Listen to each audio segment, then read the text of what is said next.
ಈಗಾಗಲೇ ಕೌನ್ಸಿಲಿಂಗ್ ಏನು ಸೋಮವಾರದಿಂದ ಸ್ಟಾರ್ಟ್ ಆಗ್ತದೆ ಅಂತ ಹೇಳ್ತಾ ಇದ್ದಾರೆ. ಯಾವುದ್ರ ಬಗ್ಗೆ ಅಂದರೆ ಹೆಲ್ತ್ ಡಿಪಾರ್ಟ್ಮೆಂಟ್ ಅವರು ಡಾಕ್ಟರ್ಸ್ ಮೋರ್ ದೆನ್ 10 ಇಯರ್ಸ್ ಇದ್ದವರು ಬೇರೆ ಕಡೆ ಟ್ರಾನ್ಸ್ಫರ್ ಮಾಡುವಂಥದ್ದೇನೋ ಕೌನ್ಸಿಲಿಂಗ್ ಮಾಡೋಕ್ಕೆ ಹೊರಟಿದ್ದಾರೆ. ಅದು ಯಾವ ಟೈಮಲ್ಲಿ? October time. ಇದನ್ನು ನಾವು JDS ಪಕ್ಷ ಕುಮಟಾ ಹೊನ್ನಾವರ ವಿಧಾನಸಭಾ ಕ್ಷೇತ್ರ ಖಂಡಿಸ್ತದೆ. ಇದನ್ನು ಸರ್ಕಾರ ಕೂಡಲೇ ಕೈ ಬಿಡಬೇಕು. ಈ ಟೈಮಲ್ಲಿ ಅಲ್ಲ ಟ್ರಾನ್ಸ್ಫರ್ ಮಾಡೋದು. ಮತ್ತೊಂದು ನಮ್ಮ ಉತ್ತರ ಕನ್ನಡ ಜಿಲ್ಲೆ ದೃಷ್ಟಿಯಿಂದ ನಾವು ಹೇಳಬೇಕು ಅಂದರೆ, ಉತ್ತರ ಕನ್ನಡ ಜಿಲ್ಲೆಯಲ್ಲಿ ಈಗಾಗಲೇ ಡಾಕ್ಟರ್ಸ್ ಇಲ್ಲದೆ ಪರದಾಡುವಂಥ ಜಿಲ್ಲೆ ಇದೆ.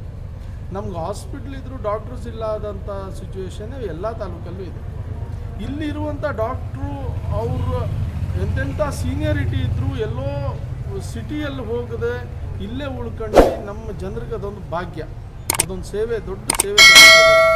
ಅವರನ್ನು ಡಿಸ್ಟರ್ಬ್ ನೀವು ಮಾಡಿದ್ರೆ ಇಲ್ಲಿ ಜನರಿಗೆ ಏನು ಸೇವೆ ಸಿಗ್ತದೆ ಅದು ಖಂಡಿತವಾಗೂ ಮತ್ತು ಮುಂದೆ ಸಿಗೋದಿಲ್ಲ. ಯಾಕಂದರೆ ಸೀನಿಯರ್ ಡಾಕ್ಟರ್ಸು ಹೊರಗಿನಿಂದ ಇಲ್ಲಿ ಬರೋದಕ್ಕೆ ಅಸಾಧ್ಯ, ಬರೋದಿಲ್ಲ.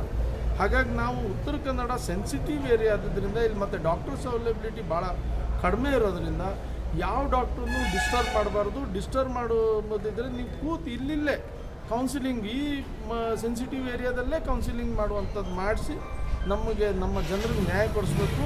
ಇಲ್ಲಾದರೆ ಮೊದಲೇ ಮಲ್ಟಿ ಸ್ಪೆಷಾಲಿಟಿ ಆಸ್ಪತ್ರೆ ಇಲ್ಲಾದಂಥ ಈ ಭಾಗದಲ್ಲಿ ಸೀನಿಯರ್ ಡಾಕ್ಟರ್ಸು ಇಲ್ಲ ಅಂದ್ಬಿಟ್ರೆ ಜನರಿಗೆ ನೋಡ್ಕೊಳ್ಳೋರು ಯಾರು ಅಂತ. ಹಂಗಾಗಿ JDS ಪಕ್ಷ ಇದನ್ನು ಖಂಡಿಸ್ತದೆ ಮತ್ತು ಸರ್ಕಾರ ಕೇಳ್ತದೆ ಇದನ್ನು ಕೂಡಲೇ ಕೈ ಬಿಡಬೇಕು ಟ್ರಾನ್ಸ್ಫರ್ ಮಾಡೋದನ್ನು. ಅದು ಅಕ್ಟೋಬರ್ ತಿಂಗಳಲ್ಲಿ. ಮತ್ತು ನೀವು next ಮಾಡೋದಿದ್ದರೆ Uttara Kannada ಜಿಲ್ಲೆನೇ sensitive area ಅಂತ ತಿಳ್ಕೊಂಡು ಇದನ್ನೇ ಕಾನ್ಸಂಟ್ರೇಟ್ ಮಾಡಿ ಅವರಿಗೆ ರೀಶಫಲ್ ಮಾಡುವಂಥದ್ದು ಏನಾದರೂ ಮಾಡಿ ಒಟ್ಟು ಡಾಕ್ಟರ್ಸ್ ಉಳಿಸಿ ನಮ್ಮ ಜನರು ಉಳಿಸಿ ಅಂತ ನಾವು ಈ ಸಂದರ್ಭದಲ್ಲಿ ಹೇಳ್ತೀವಿ.